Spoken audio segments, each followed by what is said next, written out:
जी नमस्कार, मैं हूं विपुल कुमार और आप देख रहे हैं सूर्य विहार डिजिटल न्यूज।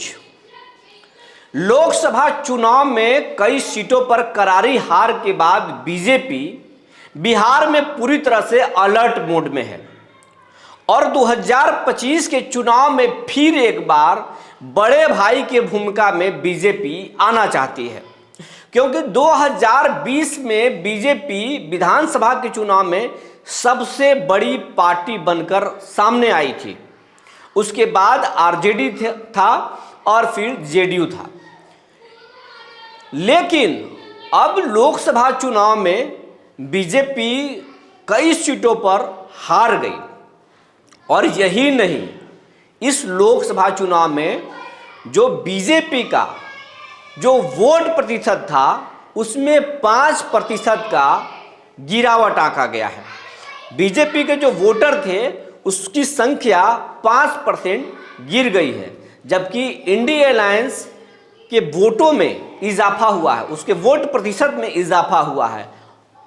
ये जो है एक खतरे की घंटी है और नीतीश कुमार भी बड़े भाई की भूमिका में बिहार में फिलहाल नजर आ रहे हैं। वहीं पे तेजस्वी यादव भी पूरा हुंकार भर रहे हैं। उधर चिराग पासवान भी मन में बहुत बड़ा सपना पाल कर रखे हैं। ऐसे स्थिति में बीजेपी बिहार विधानसभा के चुनाव में खुद को कितना मजबूत कर पाता है, ये तो देखने वाली बात होगी। लेकिन चुनाव से पहले बीजेपी जो है वो अलर्ट मोड में है और बिहार में एक बड़ा सर्जरी करने जा रहा है और उसी के एक कड़ी में से एक हैं बिहार के प्रदेश अध्यक्ष सम्राट चौधरी को हटाकर नए अध्यक्ष दिलीप जायसवाल को कमान सौंपना। और दिलीप जायसवाल जब से अध्यक्ष की कुर्सी संभाले हैं तब से वो पूरी फॉर्म में नजर आ रहे हैं और वो बोल रहे हैं बिहार के भ्रष्टाचार पर कि अब हमारी सरकार जो है वो किसी भी सूरत में भ्रष्टाचारियों को माफ नहीं करेगी। मोदी के काम को गिना रहे हैं और पूरी तरह से फॉर्म में है। यही नहीं, आपको एक बड़ी खबर हम आपको बताने जा रहे हैं। बिहार में जो बीजेपी के मंत्री हैं उनमें से बताया जा रहा है, अंदर खाने से जो रिपोर्ट आ रही है, उनमें से करीब 10 मंत्रियों को छुट्टी किया जाएगा। जो फिलहाल जो मंत्री हैं नीतीश कुमार के कैबिनेट में, उसमें से 10 मंत्रियों की छुट्टी होगी और 10 नए चेहरे, यानी जो बिहार में जो विधायक होंगे बीजेपी के या विधान पार्षद होंगे, वैसे लोगों को मंत्री बनाया जाएगा और जो मंत्री हैं वो पूर्व मंत्री बन जाएंगे। नीतीश कुमार के कैबिनेट का विस्तार बहुत जल्द होने वाला है। ऐसे स्थिति में बीजेपी उन मंत्रियों को छुट्टी करने वाला है जिनका परफॉर्मेंस लोकसभा चुनाव के दौरान काफी खराब रहा है, यानी कि मंत्री जी के क्षेत्र में बीजेपी की हार या फिर उस मंत्री जी का कामों में परफॉर्मेंस अच्छा नहीं हो, उनके विभाग में अच्छा काम नहीं हुआ हो। इसके साथ जनता में मंत्री जी का क्या प्रभाव है, कैसा रिपुटेशन है उनका, ये तमाम चीज़ों को बीजेपी सर्वे करा रही है चुनाव के ठीक बाद, और सर्वे चल रहा है। वैसे तो जिनके क्षेत्र में बीजेपी या एनडीए की हार हुई है उनका तो लिस्ट अलग है। अब जिन मंत्रियों के क्षेत्र में बीजेपी नहीं हारी है लेकिन उनका परफॉर्मेंस खराब है, उन मंत्रियों की भी छुट्टी होने वाली है, सर्वे कराया जा रहा है। तो पूरे सर्वे में कहा जा रहा है कि ऐसे 10 मंत्री हैं बिहार में बीजेपी के जिनको छुट्टी कर दी जाएगी और वो पूर्व मंत्री हो जाएंगे और नए जो हैं चेहरे वो मंत्री बनाए जाएंगे। विधायकों को मंत्री बनाया जाएगा और पहली बार मंत्री बनेंगे। उन विधायकों का पूरा लेखा जोखा जो है, उनका जो कार्यकलाप है, सबको बीजेपी स्कैन कर रही है। और कहा जा रहा है कि जो बिहार के दोनों डिप्टी सीएम हैं, दोनों की छुट्टी हो सकती है। ये भी कहा जा रहा है, ये बहुत बड़ी बात है, क्योंकि सम्राट चौधरी को जिस लिहाज से बीजेपी ने आगे बढ़ाया था कि हम एक कुशवाहा के बड़े नेता को शामिल करा रहे हैं, इनको बड़े चेहरा बना रहे हैं, डिप्टी सीएम भी बना दिया अध्यक्ष के बाद।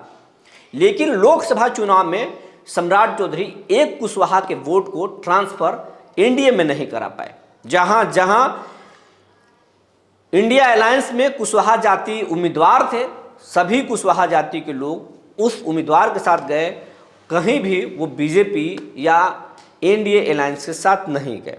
और यही कारण रहा कि सम्राट चौधरी का कद पार्टी में छोटा हुआ, पार्टी में उनकी जो ग्राफ थी वो काफ़ी नीचे गिर गया। इसके साथ साथ विजय सिन्हा के वोटों में उनके जाति के लोग तो बीजेपी के साथ या एनडीए के साथ खड़े रहे हैं, लेकिन एक चीज कहा जा रहा है कि विजय सिन्हा और सम्राट चौधरी दोनों के बीच में गुटबाजी है। और खुले तौर पर कोई भी कह सकता है, किसी भी राजनीतिक पार्टी के लोग कह सकते हैं या पार्टी दफ्तर में रहने वाले कह सकते हैं कि विजय सिन्हा का अलग लॉबी है और सम्राट चौधरी का अलग लॉबी है, और इसका दुष्प्रभाव लोकसभा चुनाव पर पड़ा भी है। और अगर यही स्थिति रही तो विधानसभा चुनाव में भी इसका बुरा असर पड़ सकता है। इसीलिए इस लॉबी को खत्म करने के लिए इन दोनों की छुट्टी की जा सकती है, ऐसा कहा जा रहा है। अब बात उठ रही है कि अगर ये 2 डिप्टी सीएम हटाए जाएंगे तो डिप्टी सीएम किसे बनाया जाएगा। तो एक दो चर्चा है कि अगर डिप्टी सीएम बनाया जाएगा तो बीजेपी भी अब जो है वो पिछड़ा कार्ड खेलेगी, ओबीसी पॉलिटिक्स करेगी। और 8 बार के जो विधायक हैं गया के प्रेम कुमार, उनको डिप्टी सीएम बनाया जा सकता है।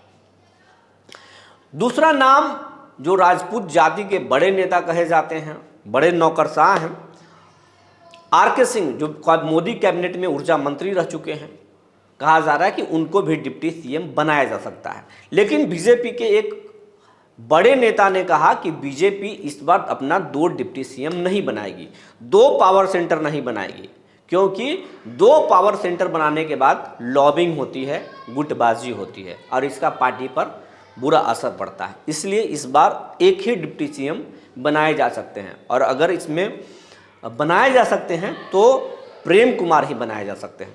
उधर कहा जा रहा है कि नीतीश कुमार भी इस बार मन बना चुके हैं कि एक डिप्टी सीएम जेडीयू से रखेंगे, ताकि वो नीतीश कुमार के कार्यकलापों को, उनके कामों को निष्पादन कर सके, वो उनके कामों को देख सकते हैं। जब वो छुट्टी पर रहें या बिहार से बाहर जाएं तो उनके कामों को देख सकते हैं और पार्टी संगठन को भी वो देखें।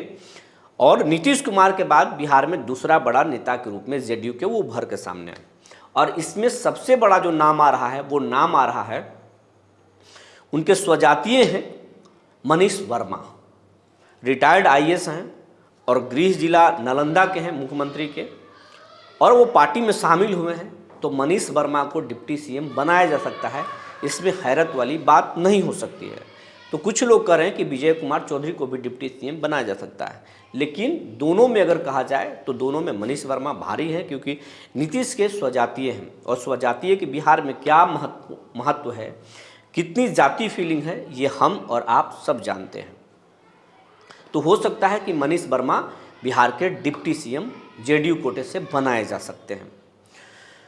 तो ये कुछ जानकारी है, और यही है कि बीजेपी के कई मंत्रियों की छुट्टी होने वाली है। और एक और नई जानकारी है कि प्रदेश से लेकर के जिला संगठन तक बीजेपी सर्जरी करने वाला है।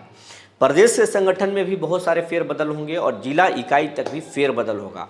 ये संभव है, सब कुछ जो है 15 अगस्त के बाद संभव है। अगस्त महीने में ये बड़ा सर्जरी हो जाएगा, ऐसी जानकारी मिल रही थी। जो जानकारी निकल कर आई थी हमने आपको बता दिया। तब तक के लिए धन्यवाद।